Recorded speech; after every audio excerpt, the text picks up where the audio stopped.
Hello दोस्तों, कैसे हो आप सब। और मैं आ चुका हूँ आपके लिए एक और तड़कता भड़कता वीडियो लेके। और जैसा कि मैं हर एक वीडियो में आपके लिए कुछ वैल्यूएबल लेके आता हूँ, तो इस वीडियो में मैं आपको बताने वाला हूँ कि कैसे बड़े बड़े यूट्यूबर्स कुछ इस तरीके के मोशन ग्राफिक्स बनाते हैं। तो इस वीडियो में मैं आपको ऐसे इन्फोग्राफिक एनिमेशन बताने वाला हूँ जो यूट्यूबर्स अपने वीडियोज में यूज भी करते हैं, और इससे आपका वीडियो बहुत एलिगेंट और क्लीन लगता है, और आपका इन्फॉर्मेशन जो आप कन्वे करना चाहते हो अपने ऑडियंस को, वो भी बहुत अच्छे से डिलीवर होता है। तो इस वीडियो को एंडिंग तक देखना। और मैंने सोचा है कि मैप एनिमेशन, इन्फोग्राफिक एनिमेशन, इन तीनों की पूरी सीरीज बनाते हैं और धीरे धीरे इन डेप्थ हर एक चीजों को लेवल टू लेवल सीखते हैं। तो मेरे साथ इस जर्नी में जुड़े रहने के लिए मेरे चैनल को सब्सक्राइब कर लो, बेल आइकन को ऑन कर लो, ताकि आप इन सब में से किसी भी सीरीज की वीडियोस मिस ना करो। तो मेक श्योर सब्सक्राइब कर लेना याद से। तो अब ज्यादा बकवास ना करते हुए सीधे वीडियो की तरफ बढ़ते हैं। तो इस वीडियो में हम कुछ ऐसे टाइप का ग्राफ देखेंगे कि ये कैसे बनता है। तो सबसे पहले आपको आफ्टर इफेक्ट्स ओपन करना है और आपको एक न्यू कॉम बना लेना है अपने हिसाब से। फ्रेम रेट भी आप अपने हिसाब से रख सकते हो। ऑलवेज रिमेंबर कि अगर हम लोग मोशन ग्राफिक बना रहे हैं तो अगर हम लोग उसको 60 पे बनाएंगे तो वो बहुत स्मूथ दिखेगा।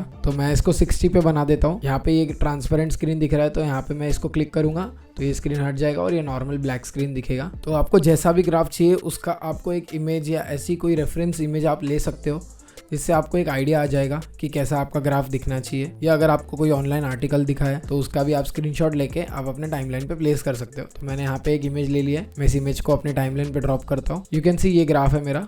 मैं इसे रिक्रिएट करूंगा अपने तरीके से। तो फर्स्ट ऑफ ऑल हमको दिख रहा है कि यहाँ पे रेक्टेंगल्स है जो ऐसे बिल्डिंग टाइप दिख रहे हैं। तो सबसे पहले हमको इन्हें रिक्रिएट करना है। इन्हें क्रिएट करने के लिए आपको ऊपर बॉक्स दिखेंगे, आप ऊपर बॉक्स पे क्लिक करोगे, यहाँ पे रेक्टेंगल टूल है और भी यहाँ पे बहुत सारी चीज़ें हैं। हमको अगर कर्व बॉक्स चाहिए तो मैं वो भी यूज़ कर सकता हूँ, ठीक है। बट अभी मैं यहाँ पे रेक्टेंगल टूल ही यूज़ करता हूँ और मैं इसका स्ट्रोक 0 करके यहाँ पे एक बॉक्स में क्रिएट करता हूँ।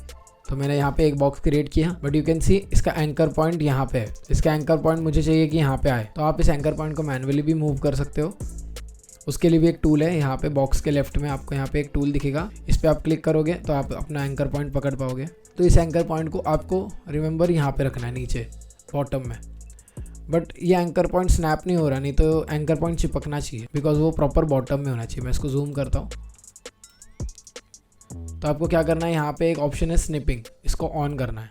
इससे क्या होगा, आपका एंकर पॉइंट अपने आप कोई भी कॉर्नर्स पे अपने आप स्नैप हो जाएगा, वो चिपक रहा है मतलब। तो मुझे बॉटम सेंटर में इसको रखना है, तो मैंने अपना एंकर पॉइंट बॉटम सेंटर में रख दिया।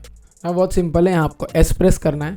एस प्रेस करने के बाद यहाँ पे आपको एक की दिख रही होगी। इस की से क्या होता है, जैसे आपको मैं एग्जांपल देता हूँ कि अगर आप इसको ऐसे मूव कर रहे हो तो ये ऐसे बड़ा हो रहा है। ऑलवेज रिमेंबर कि जहाँ पे भी आपका एंकर पॉइंट होगा उस हिसाब से आपका बॉक्स मूव होगा, ठीक है।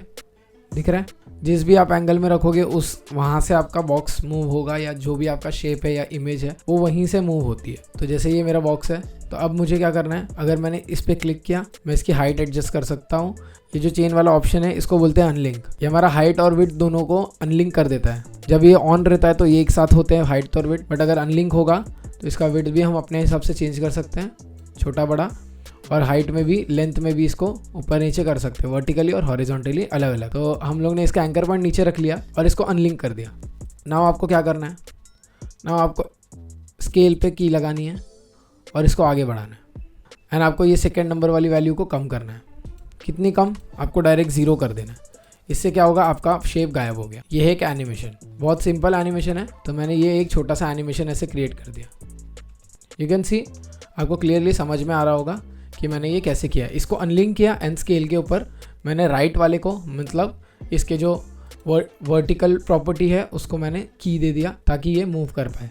तो ये एक बार जैसा बन गया, ये बार फिल हो गया ऐसे। तो नाउ अब मुझे चाहिए कि ये वाले को भी मैं ऐसे एनिमेट करूँ, तो कंट्रोल डी प्रेस करूंगा तो ये डुप्लीकेट हो जाएगा। एंड यू प्रेस करूंगा। यू प्रेस करने से आपने जो भी की फ्रेम्स लगाए हैं वो आपको सब में शो हो जाएंगे, भले वो स्केल हो, पोजीशन हो या रोटेशन हो, कुछ भी हो। तो हर चीज़ के ऊपर के की फ्रेम्स आपको शो करने लगेंगे। आपको खाली यू प्रेस करना है। तो मैंने यू प्रेस किया। नाउ यू कैन सी यहाँ पे स्केल है। अब मुझे इसके स्केल को एकदम ऊपर तक लेके जाना है। Now you can see same timing पे दोनों भी फिल हो जाएंगे। अब आपको थोड़ा थोड़ा समझ में आने लग गया होगा कि मैंने ये शेप कैसे क्रिएट किया। अब मैं इसको फिर से डुप्लीकेट करूँगा कंट्रोल डी से, एंड शिफ्ट और राइट अपने हिसाब से एडजस्ट करूँगा, एंड फिर से यू प्रेस करूँगा, एंड इसके शेप को मैं फिर से अपने हिसाब से एडजस्ट कर सकता हूँ। Same shift and right arrow, जैसे भी एडजस्ट करना हो कर सकते हो। यू प्रेस करूँगा, मैं यू पे क्यों कर रहा हूँ, बिकॉज यहाँ पे मेरा की फ्रेम है और तो जो मेरा एनिमेशन आएगा वो डायरेक्ट की फ्रेम पे आएगा। ना मैंने इसको भी यहाँ पे सेट किया, फिर से कंट्रोल डी, डुप्लीकेट, शिफ्ट और राइट एरो मैंने प्रेस किया, यू प्रेस किया, फिर सेम लास्ट बार मैं फिर से एक बार ये चीज़ करूँगा। मेक श्योर कि एक बार आप प्रैक्टिस करना तो आपको आ जाएगा। नाउ अगर मैं अपनी इमेज ऑफ करूँ पीछे की, नाउ यू कैन सी अगर मैंने पीछे का इमेज ऑफ किया तो यहाँ पे आपको दिखेगा एक एनिमेशन बन गया है छोटा सा। तो अब इन सब की फ्रेम्स को F9 प्रेस करूँगा और इसको स्मूथ कर दूँगा। अगर आप में नहीं दिखा रहा है तो ये एडिट स्पीड वैल्यू ग्राफ से हटा के एडिट स्पीड ग्राफ में डाल देना। मैंने कुछ इस तरीके से इसके ग्राफ को एडिट कर दिया है ताकि ये थोड़ा सा स्मूथ हो जाए। यू कैन सी स्मूथनेस बहुत स्मूथ हो गया ये अच्छा से, तो मुझे ऐसा ही चाहिए था। नाउ मैं इन सब शेप को ऑफ करूँगा।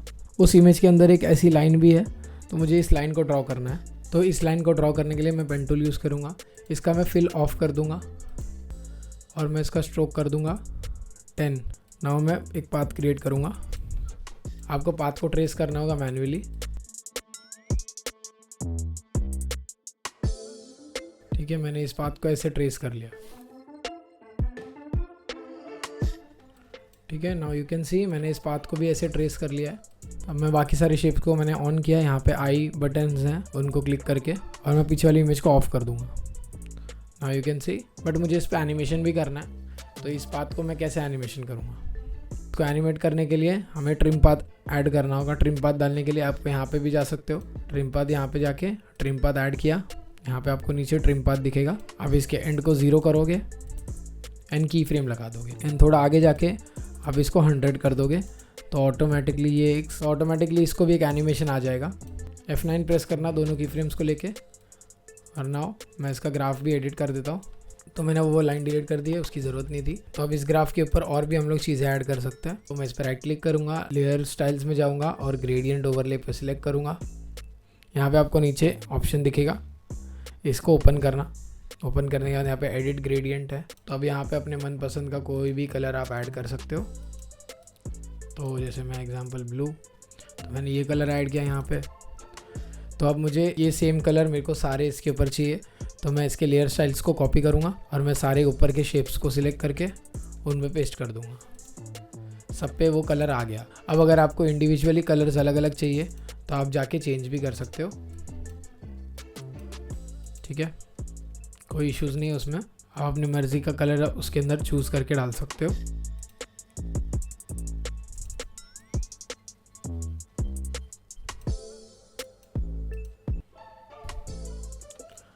ना व्हाट इफ आपको एक साथ नहीं चाहिए, सब एक एक करके चाहिए, तो बस आपको सिंपली इनको अपने हिसाब से एडजस्ट करते जाना है मैन्युअली, लाइन के पीछे लाइन।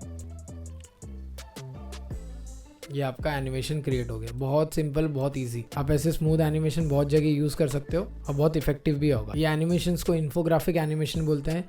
इसके अंदर इन्फॉर्मेशन और ग्राफिक विजुअली बहुत अच्छे से दिखता है। फॉर एग्जांपल मैं यहाँ पे ऐसे ही एक लाइन लेके मैंने ऐड कर दिया और मैंने इस पर एक ट्रिम पाथ भी ऐड कर दिया। यहाँ पे आप वैल्यू अपने लिख सकते हो। तो फॉर एग्जांपल मैंने यहाँ पे 2024 लिख दिया।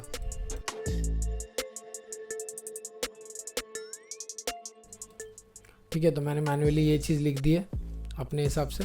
ये सिर्फ एक रिप्रेजेंटेशन है कि कैसे ग्राफ बनता है, कैसे वर्क करता है। तो मैंने ये सिर्फ एक रिप्रेजेंटेशन पर्पस से बनाया और आपको समझने के पर्पस से बनाया। इसका कोई मतलब नहीं है, कोई इन्फॉर्मेशन नहीं है। ये सिर्फ एक रैंडम ग्राफ है जो मैं रिक्रिएट कर रहा हूँ। आपको भी प्रैक्टिस करने के लिए ऐसे ही अलग अलग ग्राफ्स को रिक्रिएट करके, आपको भी प्रैक्टिस करने के लिए ऐसे ही अलग अलग यूट्यूबर्स के या किसी इमेज को रिक्रिएट करने के लिए ट्राई करो और उसके ऊपर एनिमेशन करने का ट्राई करना। इसका ये एज और इसका ये एज थोड़ा सा शार्प हो जाए, तो ये करने के लिए यहाँ पे आपको सर्च करना पड़ेगा टेपर। यहाँ पे मैंने टेपर सर्च किया और यहाँ पे आपको एक दिख रहा होगा टेपर का वैल्यू। टेपर की प्रॉपर्टीज ओपन करना और इसका स्टार्ट 40 और इसका एंड भी 40। यू कैन सी यहाँ पे आपको थोड़ा सा एक शार्प एजेस दिख गए। तो इसको आप कुछ ऐसे तरीके से क्रिएट कर सकते हो। नाउ फॉर एग्जांपल मुझे इसको 3D भी करना है, तो लेट्स गो इसको 3D बना के देखते हैं। तो मैंने सिंपली क्या किया, इन सबको 3D लेयर पे कन्वर्ट कर दिया कुछ ऐसे, और मैंने राइट क्लिक करके एक कैमरा क्रिएट कर लिया। मैं इन सब के ऊपर एक साथ ही की फ्रेम्स लगा देता हूँ।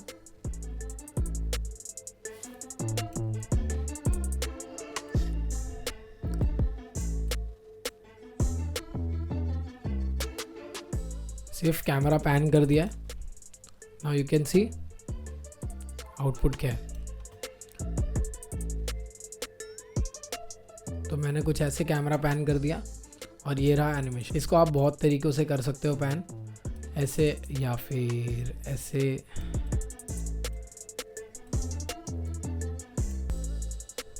ठीक है, ऐसे करके फिर मैं ऐसे कुछ भी कर सकता हूँ। तो बहुत ही सिंपल एनिमेशन था ये, और आपको ये बहुत इजीली समझ में भी आया होगा। और लास्टली मैं एक और बोनस टिप आपको देना चाहता हूँ। आप एक एडजस्टमेंट लेयर ले सकते हो और उसके ऊपर पोस्टराइज टाइम डाल सकते हो और इसका FPS आप कर सकते हो 15। इससे क्या होगा, जैसे यूट्यूबर्स के इसमें थोड़ा सा वीडियो लैगी लगता है, वैसे टाइप का एक लैगी इफेक्ट आ जाएगा इस वीडियो में। आपका वीडियो भले स्मूथ है, बस खाली इससे आपका फ्रेम रेट कम हो जाता है, जिससे आपका वीडियो तो 60 FPS का रहेगा, बट आपका फ्रेम रेट इसमें कम हो जाएगा और आपका खाली उतना सीन 15 FPS में दिखेगा। ये मोस्टली यूट्यूबर्स यूज़ करते हैं ये वाला इफेक्ट। कोई भी एनिमेशन बनाने के बाद उसके ऊपर अगर आप पोस्टराइज टाइम डालोगे तो कुछ थोड़ा सा लैगी टाइप का आपको इफेक्ट दिख जाएगा। तो बढ़िया से इस ग्राफ को प्रैक्टिस करना और मुझे इंस्टाग्राम पे टैग जरूर करना। तो ये था पूरा वीडियो, आई होप आपको पूरा समझ में आया होगा। ये इन्फोग्राफिक एनिमेशन सीरीज की फर्स्ट वीडियो है। ऐसे ही एक एक करके वीडियो में लाते रहूंगा और नई नई चीजें सिखाते रहूंगा। इंडस्ट्री स्टैंडर्ड जैसे जैसे अपग्रेड होता जाएगा उस हिसाब से आपको भी मैं नई नई चीजें बताते जाऊंगा। और अगर आपको वीडियो पसंद आए तो ही आप चैनल को सब्सक्राइब करना, वीडियो को लाइक करके जरूर जाना और एक प्यारा सा कमेंट छोड़ देना। तो इससे मुझे भी पता चलेगा कि आपको इस वीडियो से कितनी वैल्यू मिल रही है। And you know what, that matters the most. तो भाई फ्री की चीज़ें सब्सक्राइब कर लेना, और अगर आपने मेरा अभी तक इंस्टाग्राम नहीं चेकआउट किया है तो आप जाके चेकआउट कर लेना। मैंने डिस्क्रिप्शन में भी लिंक डाली हुई है, उसमें भी मैं आपको 1 मिनट के अंदर एडिटिंग सीक्रेट्स में रिवील करता हूँ। तो जो भी नए लोग हैं जो मुझे यूट्यूब के थ्रू जानते हैं वो जाके इंस्टाग्राम मेरा चेकआउट कर सकते हैं, और जो भी इंस्टा से आया है प्लीज़ सब्सक्राइब कर लेना। और अगर आपको 3D कैमरा, मैप एनिमेशन या साउंड डिजाइनिंग में से कुछ भी सीखना है तो यहाँ पे आपको फ्लैश हो रहा होगा, आप कोई भी पसंद का वीडियो देख सकते हो। वैसे मैं रिकमेंड करूंगा कि सारे वीडियोस देखना, इससे आपकी स्किल ही बढ़ेगी। तो मिलता हूँ मैं आपसे अगली वीडियो में। Till then bye bye.